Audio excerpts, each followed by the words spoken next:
Bismillahirrahmanirrahim. Hacı bir daha xoş gördük.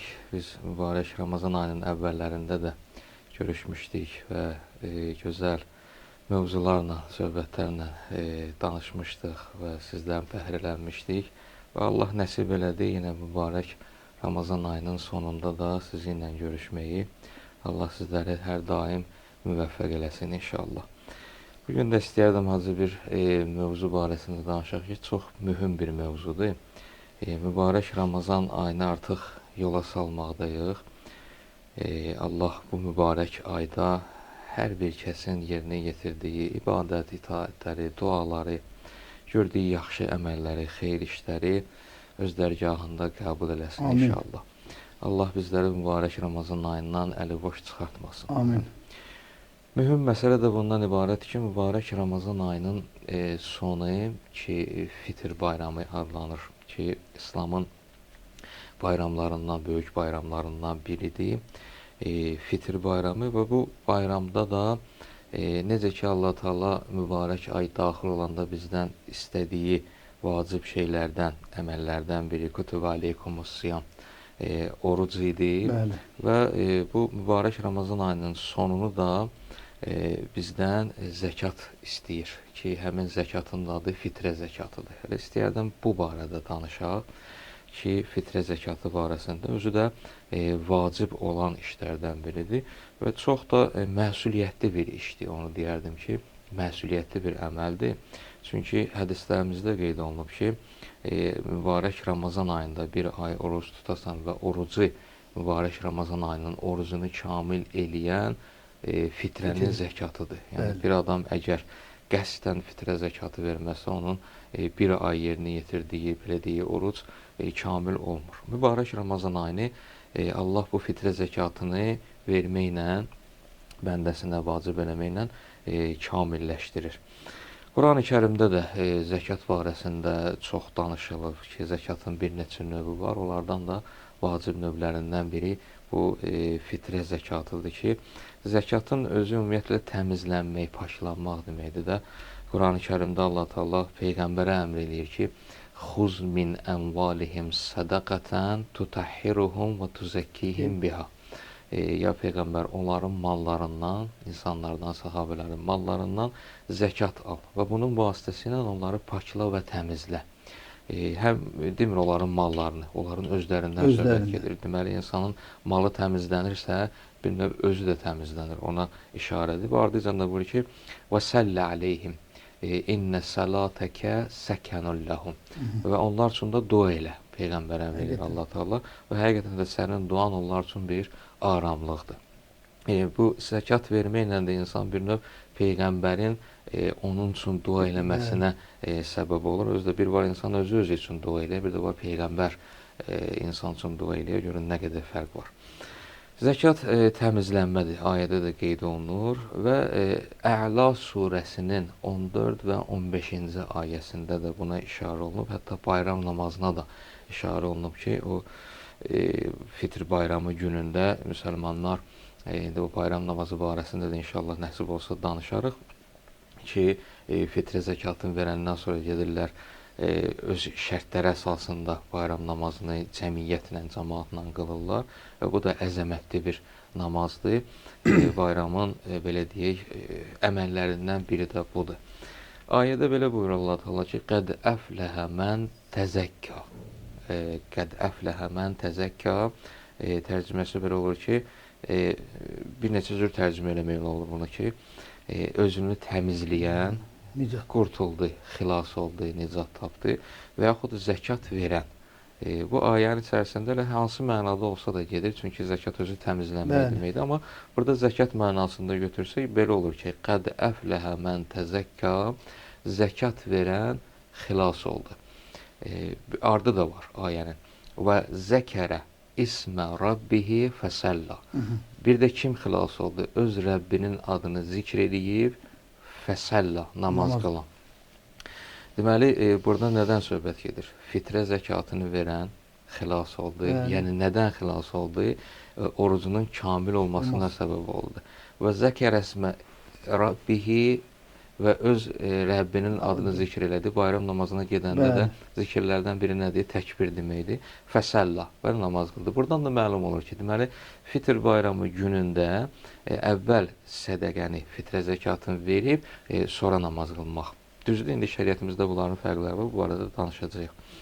Çox maraqlıdır ki, fitr bayramının adı nəyə görə fitrdir ki, çox sözlər deyilib bunun barəsində. Sözün kökü fitrətdir. Fitr bayramına ona görə fitr deyilib ki, sözün də kökü fitrətdir. Fitrətin mənası budur ki, insanın özünə qayıtması, öz fitrətinə, öz paklığına, öz əslinə, həqiqətinə qayıtmasıdır. Nə mənada?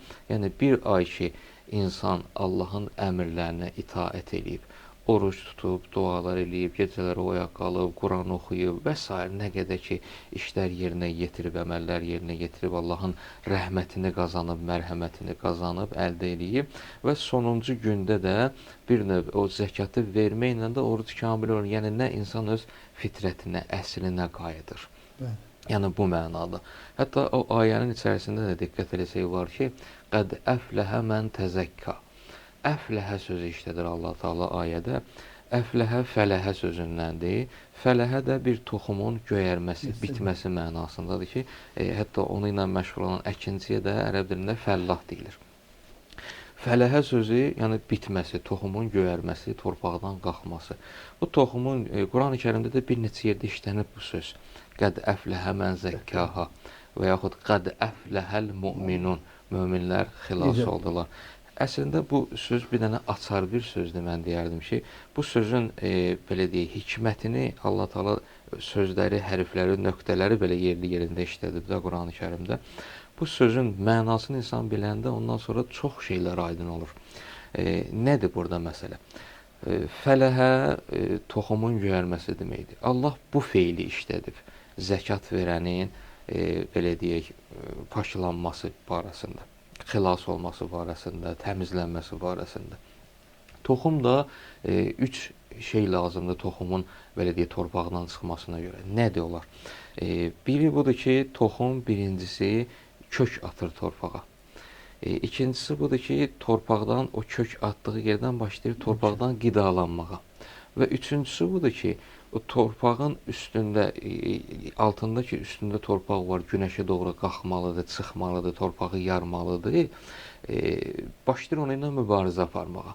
Yəni, güc toplayıb, başlayır orada mübarizə aparmağa. Bu toxumun xüsusiyyəti bir, kök atması, iki, köklə qidalanması və üçüncüsü də, belə deyək, yükü çəkməyə gücünün olması.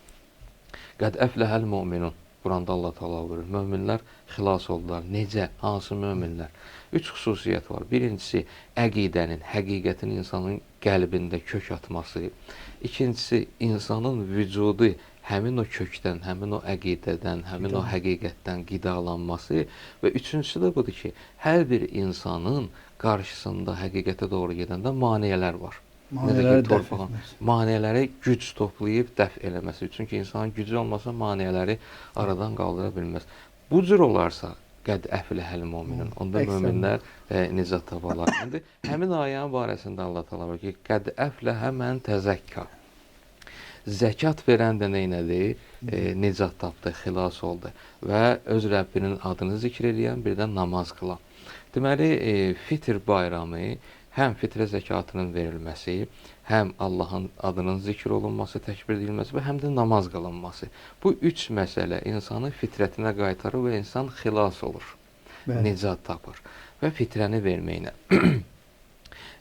belə deyək, insan o bir ay ərzində ki, belə deyək, kök atmışdı qəlbində, o həqiqət və o həqiqətdən qidalanmışdı, Allahın rəhmətindən, bərəkətindən, məğfirətindən qidalanmış, güc toplamışdı. İndi o maneələri ta gələn il Ramazan ayına qədər dəf eləmək, belə deyək, qabiliyyəti var, gücü var, qüdrəti var. Və bir növ belə deyərdik ki, fitrə zəkatının bir tərəfdən də, mənəvi tərəfdən də hikməti budur ki, insanı neynir? Həm vacibi yerinə yetirirsən bu öz yerində və digər tərəfdən də insanın orucunu bir ay olan mübarək Ramazan ayında yerinə yetirdiyi oruc və digər əməlləri kamilləşdirir, təkmilləşdirir və insanın özünü də neynir? Bir növ yetişdirir, qüdrətləndirir, qüvvətləndirir. Əqidəsini saxlamaqda möhkəmləndirir. Mən istərdim Hacı fitrənin barəsində danışaq. Ümumiyyətlə tarix boyu bizim böyüklərimiz də, dədə-babalarımız da bu əməli yerinə yetiriblər və dəyərli xalqımız da həmişə bu məsələdə çox diqqətli olub. Hətta mən görmüşəm ki, oruç tutmayanlar belə, məsələn, namaz qılmayanlar belə fitrə zəkatında məsuliyyətli olurlar. Məsələn, gəlirlər Ramazan ayının sonunda belə deyək, fəqirlərə fitrə verirlər. Fitrə nələrdən verilməsi yaxşı olar? Ümumiyyətlə, bu məsələnin belə deyək, qədim yolları var ki, məsələn, arpadan, buğdadan və s. şeylərdən, kişmişdən, xurmadan.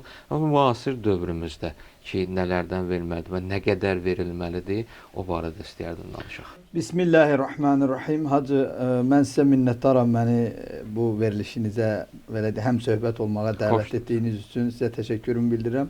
Allah bu mübarək ayda tutduğumuz orucları, müsəlmanların, möminlərin ibadət itaətlərini qəbul eləsin. Allah razı olsun sizdən. Amin inşallah. Təşəkkür ederim. Və bunu qeyd edeyim ki, izahınız da çox mükəmməl, yəni qəşəng, mənə çox ləzzət elədi. Ümid edirəm ki, dinləyicilər də onu dinləyib və faydalanacaqlar. Qaldı fitrənin hansı məhsullardan çıxarılması, rivayətlərə, hədislərə baxsaq və fəqihlərimizin bugün verdiyi fətva və hökmlərə nəzər salsaq, görərik ki, qeyd olunub ki, buğda, arpa, kişmiş, xurma, un, buna uyğun olan, bu qəbildən olan qidalardan qeyd olunur. Amma adam başına nə qədər? Adam başına deməli 3 kilo buğda, ya kişmiş, ya xurma, ya un. Amma məsələ burasındadır ki, o həmən qidalar bugün bizim cəmiyyətdə qida, məhsulu kimi istifadə olunmur. Məsələn, bir nəfər götürüb 3 kilo buğda çıxarsın, onu aparıb, hansı fəqirə yemək üçün onu verib istifadə edə bilər? Əvvəllərdə müəyyən əl dəyirmanları vardı. İnsanlar bir cür istifadə edir, ondan qidalanırdılar. Amma bugün artıq belə deyək, zaman o zaman deyil, o dövr deyil. Müasir, fəqihlərimiz də deyirlər ki, hər yerdə qida məhsulu kimi istifadə olunan məhsullardan, ən çox istifadə olunan onlardan çıxarılsın. İndi, qoy bunu da deyim, bəzən ola bilər bir insanın 3 kilo buğda çıxarmaq qüdrəti və gücü olar, o çıxarsın, biz demirik. Onlar bunu eləməsinlər. Amma imkanı olanlar əlbəttə daha, indi danışılacaq bu haqda, geniş formada buna yer verilsin. Mesela kişmiş, xurma, bahalı şeylərdən çıxarılsın. Bunun da bu şeylər, indi ərzaq bəzən bizim üçün çətindir.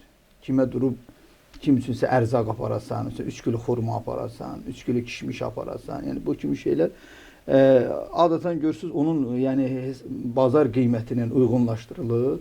Ona uyğun həmən məhsulun pulu ilə adam başı aparılır. Ehtiyaclı olan, qeyd olunacaq ki, kimlərə o fitrə düşür, onlara verilir və o insanlar da, ehtiyaclı olan insanlara verilir və insanlar da lazım gələr özünə ərzaq almaq və ya digər, çətin bir aradan aparmaq istədiyi çətinliklər, ehtiyacı nədirsə, ona xərcləyəcək. O da adətən, belə deyək, ən orta hesabla deyək, ən azı 5-6 manat olmalıdır. Bugün, yenə də mən bunu təkrar qeyd edirəm. Bəzən dinləyicilər bunu eşidərlər, dinləyərlər, deyərlər ki, bizim 3 kilo buğdaya gücümüz çatır. Məsələn, 3 manata gücümüz çatır adam başına. Biz demirik ki, o 3 manat çıxartmasın. Amma ki, ona gücü çatır, onu çıxarsın. Əgər yoxudursa, əlbəttə ona fitrə vacib deyil, verilsin. Söhbət, imkanı olan insanlardan, mən deyərdim, daha çox təkid eləsinlər ki, böyük qiyməti çox olan məhsullardan istifadə eləsinlər. Çünki siz gözəl qeyd elədiniz ayə ilə və izahlarla, maşallah, izah verdiniz fitrənin insan həyatına faydası. Həzrəti Peyğəmbər Əkrəm buyurur ki, insanı illik bəlalardan xilas edir. Bəzən əfsuslar olsun, insanlar fitrəyə o qədər yüngül yanaşırlar.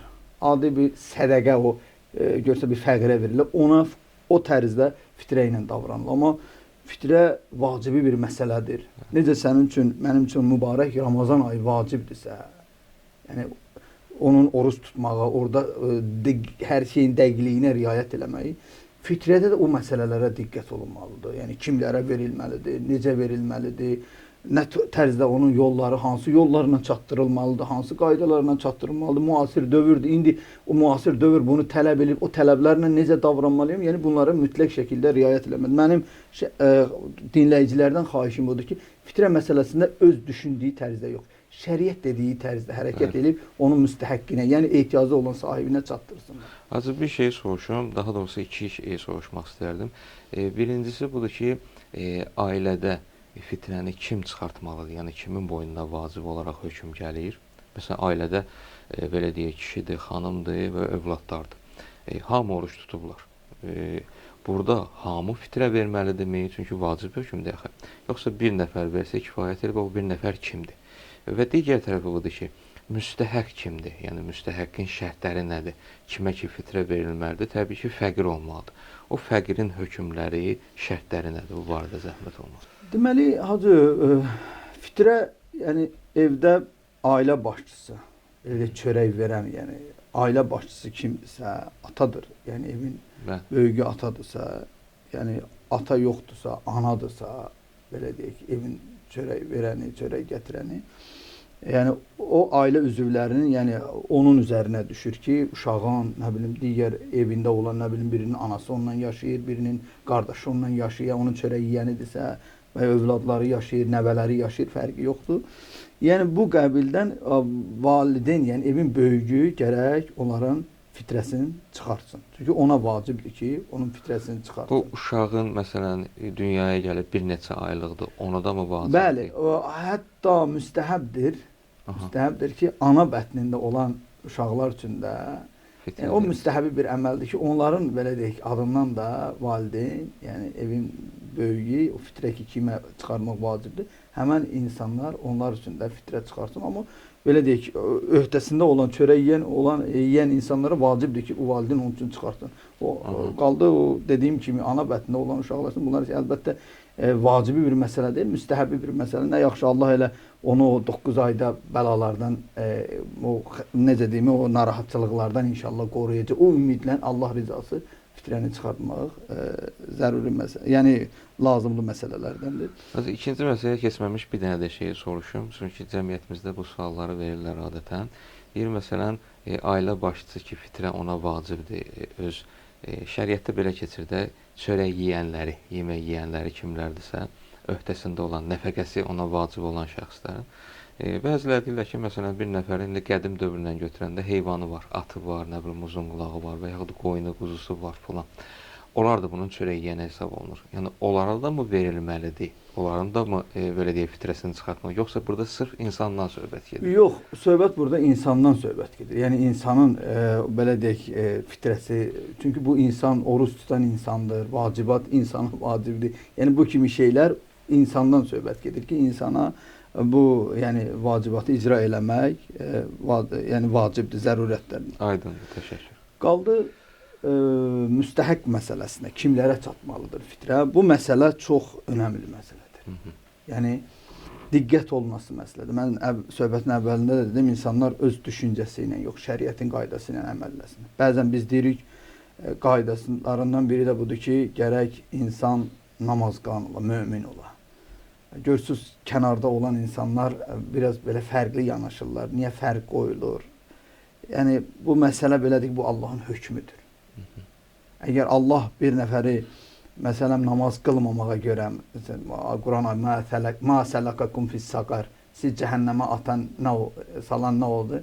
Deyər, ləm nəkun minəl qalu, ləm nəkun minəl musəllim. Biz namaz qılanlardan olmalı. Yəni, burada başa düşür, namaz qılmamağın cəzası budur.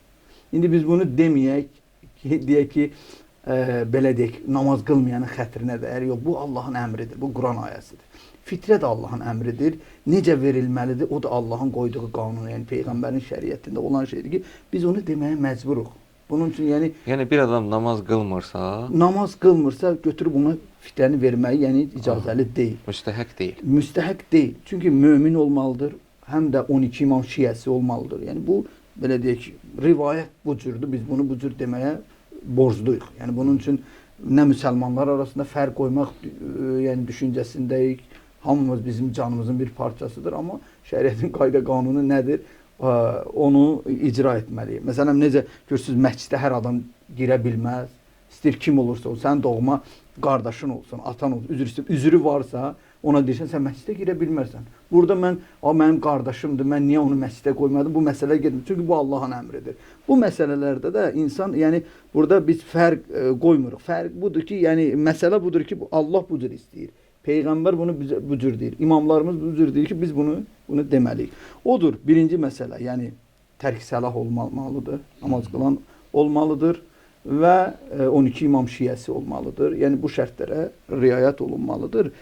İndi ola bilər bir ailədə böyüklər namaz qılmasın, amma həddi buluğa çatmayan uşaqlar olar orada. Yəni həddi buluğa çatmayan uşaqlar.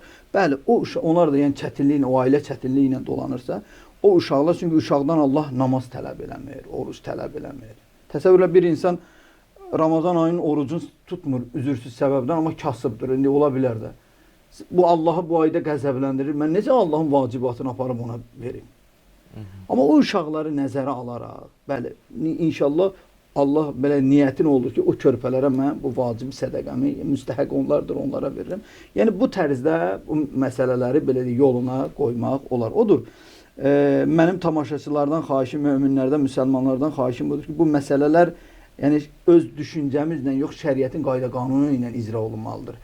Sədəqə istədiyin adama verə bilərsən. Yəni gündəlik sədəqə çıxartırsan.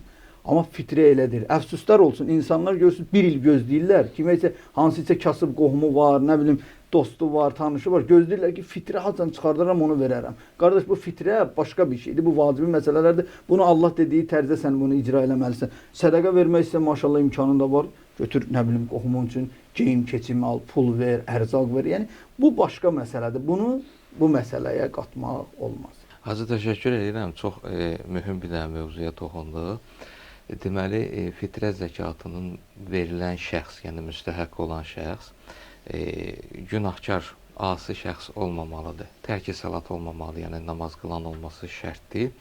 Hətta sözümüzün əvvəlində dedik ki, məsuliyyətli bir əməldir zəkatı vermək.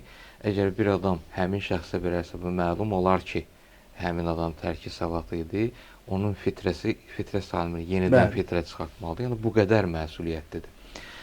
Burada belə bir şey yarana bilər ki, onu siz də dediniz. Məsələn, bəzi fəqirlər iki dəstədir. Bəzi fəqirlər var ki, ibadət itaət yerindədir. Bəzi fəqirlər də var ki, müsəlmanda amma ibadət itaət yoxdur, günahkardırlar.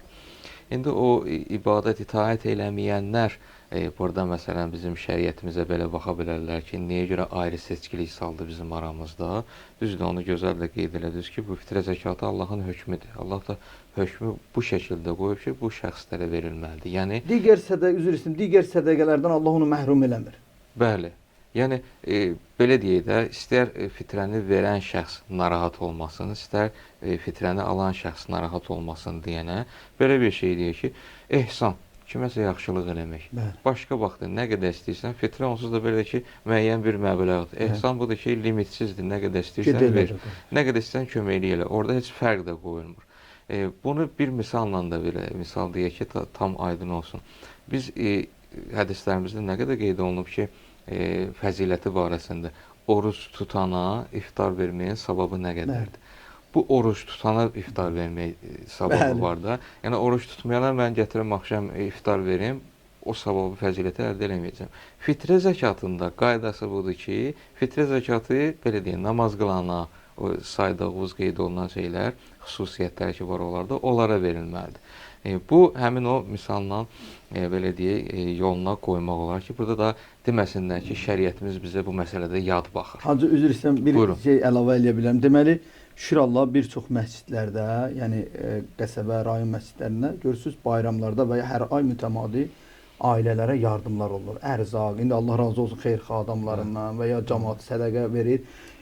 Məsələn, mən özüm, yəni xidmət elədiyimiz bir Allah rayonundan danışım. Biz orada yəni 35-40 ailəyə aylıq yardım verilir. Yəni bunu Yəni orada biz demirik, onun içində üzrün Xristian da var. Onun içində Sələfi də var, Əhl-i-Sünnə də var. Yəni fərqi yoxdur, namaz qılmayan da var. Nə bilim yoldaşı içki aludəsidir, amma xanım uşaqlarına əziyyət çəkir. O ay. Yəni biz orada görürsüz fərq qoymuruq. Yəni biz fərq qoyan olsaq, orada da deyərik ki, buna vermə, ona vermə, buna vermə. Yox, qardaş, o ümumi kasıbdır. Amma bu məsələ zəruri məsələdir. Belədir, vacibatı qatmayaq da müstəhəbbata. Yəni bunlar fərqli şeylər. Çox gözəl, çox gözəl Hacı.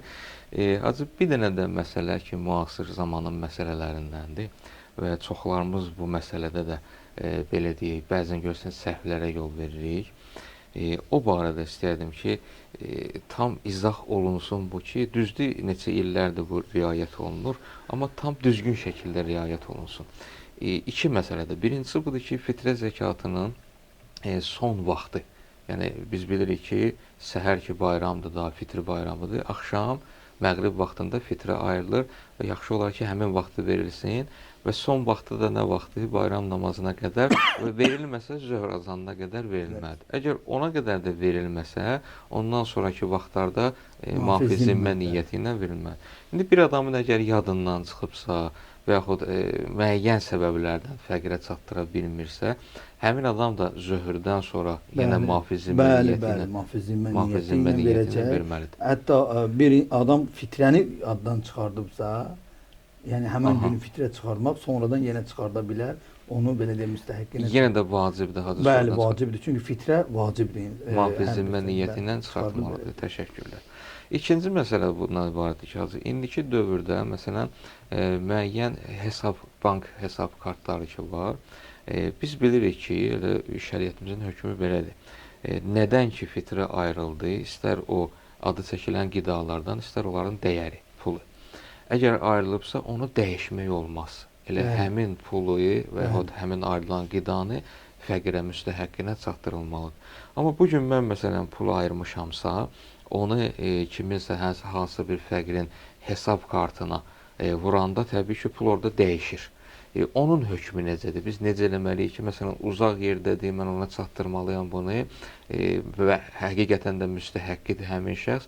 Mən onu kart vasitəsilə necə çatdırmalıyam ki, fitrəm düzgün olsun? Hacı, mən bu kart məsələsindən qabaq bir məsələni izah edeyim, mənim yadıma gəldi deyə. Deməli, məscidlərdə əsasən indi cəmaat gətirir, məscidə yönləndirir. Birincisi, şəriət deyir ki, əgər yaxın qohumun, qonşun, yəni mərtəbə gedir. Nə bilim, kətdə, qəsəbədə, yavaş-yavaş, nə bilim, kəndində yoxdur, başqa tanıdığın kətdə, o tərzdə və ya ölkədən kənar, yəni bu tərzdə yəni çıxa bilərsən.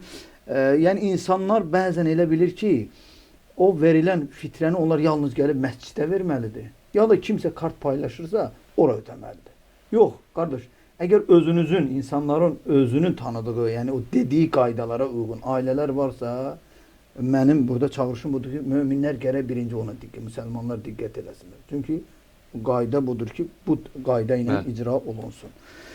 Bəzən məscidlərə gətirirlər, bir çox hallarda mən bunun şahidi olmuşam əvvəlki illərdə, fitrə verilir, yəni fitrəni götürür, bunu məsələn biri 12 manat gətirir, biri 13 manat götürür, onları bölür. Məsələn, yarısını bu tərəfə verir, yarısını o tərəfə verir və ya o fitrələr ona veriləndə götürür, üst-üstə onları hamısını pullarını çıxardır, üst-üstə qoyur. Bilmirsən kim 10 manat vermişdi, kim 12 manat vermişdi. Bunun üçün gərək kim nə veribsə, gərək 12 manat verib, 11 manat verib, 13 manat. İndi sən bir nəfərə 50 manat pul vermək istəyirsən, yəni bunları üst-üstə qoymaq ola bilsin 51 manat olsun. Ola bilsin nə bilim 49 manat olsun. Yəni daha mən özüm istəyirəm bu nə bilim 51 manatı, yox 1 manatı qoymayım, 50 manat verim, elə şey eləmək olmaz. Yəni onları da ayrı-ayrı. Sonra o pullar birini 6 manatını, birini 7 manatını, birini 12 manatını onda üst-üstə qoyub bir nəfərə verə bilərsən. Yox, o bir nəfərin pulun özün istədiyin kimi bir neçə yerə böləsən, onu eləyə bilməzsən. Bu halda eləyə bilərsən ki, sənə bilirsən ki, bu 4 nəfərin fitrəsidir. Məsələn, belə deyək, 20 manat ya 40 manat. Onun 2 yerə bölərsən, 10 manat və ya 20 manat ayrı-ayrı qoya bilərsən ki... Yəni, acı, üzr istəyirəm, görün, düz deyəcəyim yoxsa yox. Deməli, əgər bir nəfər fitrə pulu veribsə, o bir nəfərin fitrə pulunu mən də, belə deyək, vəkil eləyiblər məni ki, fəqirə çatdıram. mən onu yalnız bir fəqirə verə bilərəm. Bir neçə fəqirə Bir, yox. yəni onu bu halda bir neçə fəqirə verə bilərsiniz ki, bilirsiniz ki, bu 4 nəfərin puludur. Onu 2 yerə bölə bilərsiniz. Yarısı bu adamlara, yarısı. Yox, 5 nəfərin puludur. Görürsüz 4 nəfərin birinə verirsiniz.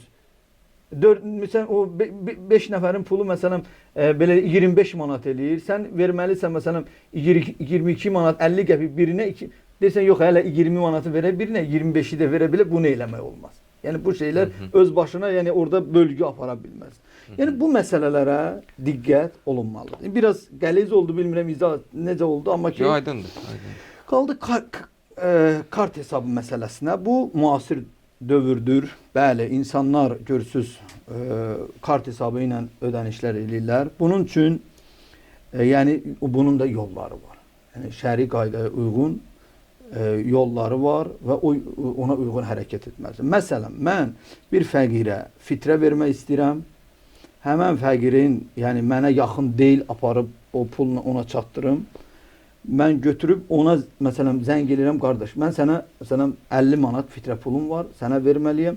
İcazə ver, ya kart hesabı ver, sənin pulu, sənin kartı, yəni o hesaba. Çünki o pul onun da artıq, sənin deyil. O 50 manat ki ona verməlisən, onun sahibi odur. Deyirsən ki, sənin 50 manatı məsələn atıram. Ha deyir at. Yəni onun icazəsi alandan sonra atırsan. Bu Hacı üzr istəyirəm. Bir dənə burada bir diqqət olunması məsələ var. Mən fitrəni pul olaraq real pul olaraq ayırmışam. Həmin o pulu kart hesabı ilə göndərə bilərəm. Onun özündən icazə almalısan ki, sənin pulun mənim, yəni mənim belə deyim, məndədir. Mən onu sənə çatdıra bilmirəm. Bu halda düz olar. Bəli. Ondan icazə alırsan, bəli, o deyirsə at mənim kartıma at. Desə yox qardaş, qalsın sən də gəlib sabah götürərəm, birisi gün götürərəm, sənin vəzifəndir onu gözləmək. Yəni bunun bir yolu. İkinci yol bugün görürük ki, yəni neçə illərdir sosial şəbəkədə elə ki fitr bayramı yaxınlaşanda hərə bir kart paylaşır, kart hesabı paylaşır ki, biz əsasən yardımlaşma işləri ilə məşğul olan insanlar, təəssüflər olsun, onlar həmişə yardım etdiyi məsələni fitrə ilə səhv qarışdırırlar. Bizim nəzdimizdə nə bilim 50 nəfər ailə var. Biz onlara bunu paylayacağıq. Kart hesabı qoyurlar. Hə, götürün bu hesaba vurun. Biz onu belə şey olmur. Bunun üçün gərək yəni fəqihin ya onun nümayəndəliyin rəyi olmalıdır. Ki icazə alasan, bəli. Elə fəqihlər var, icazə verirlər buna. Sən ağac sistanı yəni mütləq şəkildə onun yəni icazə alınmalıdır. Biz belə təqlid edirik ki, görə təqlid etdiyimiz fəqihin rəyinə əsasən hərəkət edir. Ondan icazə alırsan ki, mən bu işi yəni görürəm. Məscid olaraq bizim üzərimizə müraciətlər çox olunur.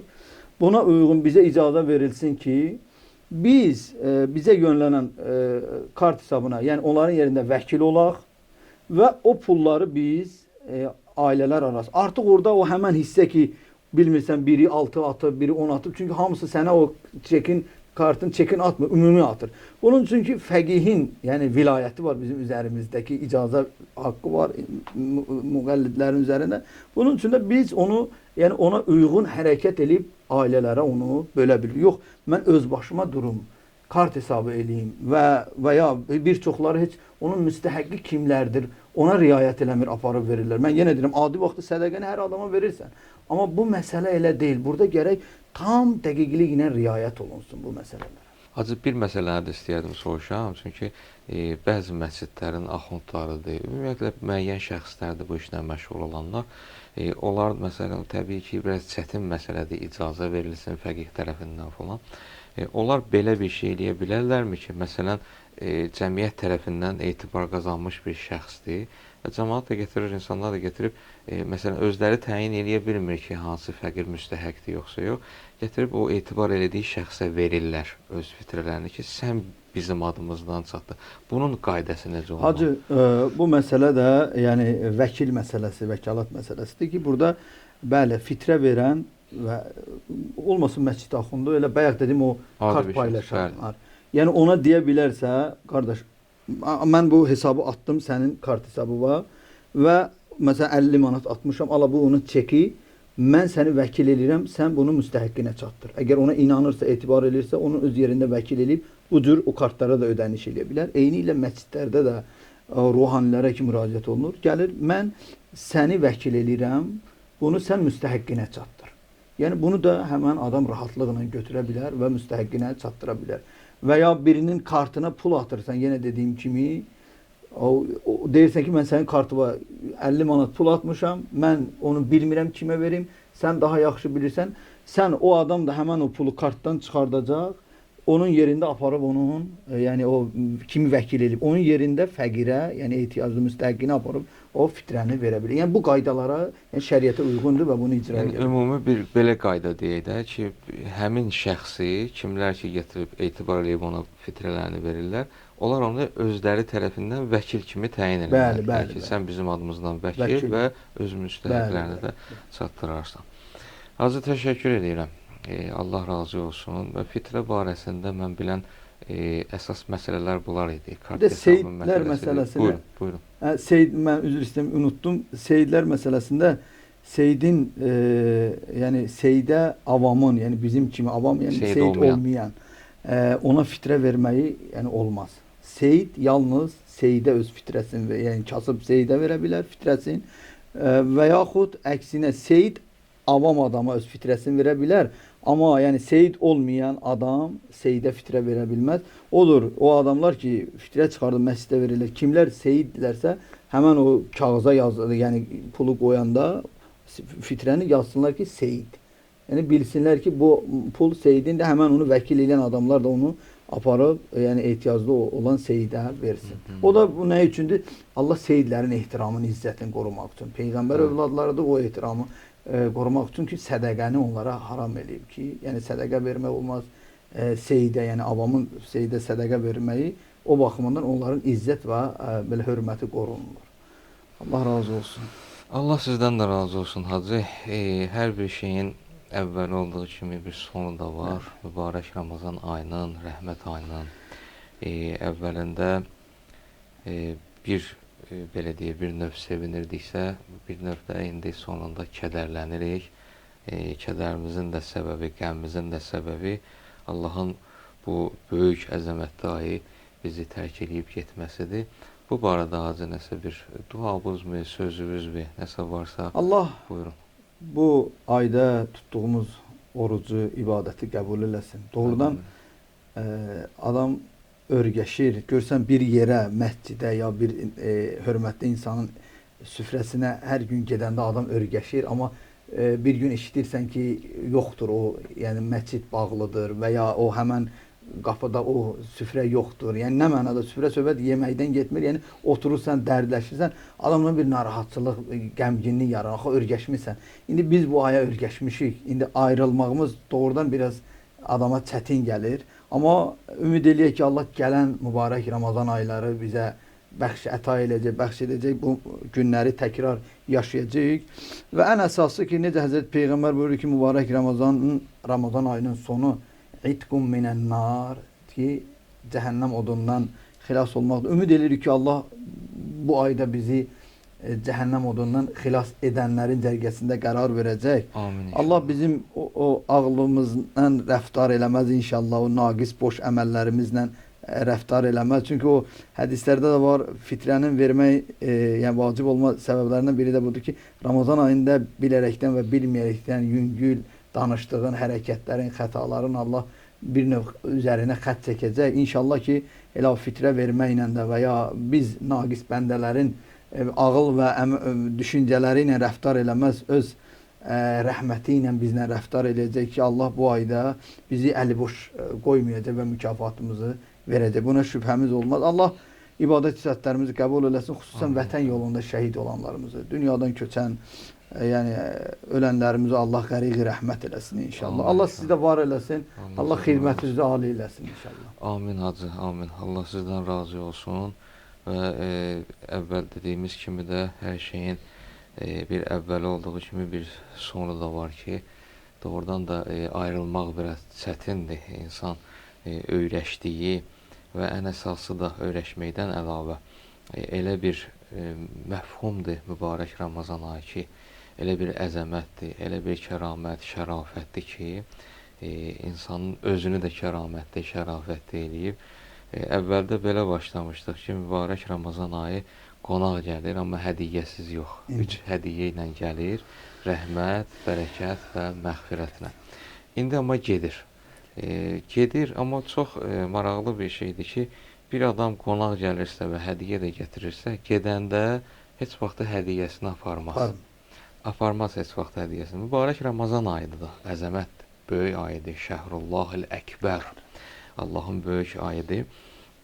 Bu ayda 3 hədiyyə gətiribsə bizim üçün, indi gedirsə, təbii ki, üçün də saxlayıb gedir. Amma baxır, indi biz o hədiyyələrlə, o rəhmətlə, bərəkətlə, məğfirətlə necə rəftar edəcəyik?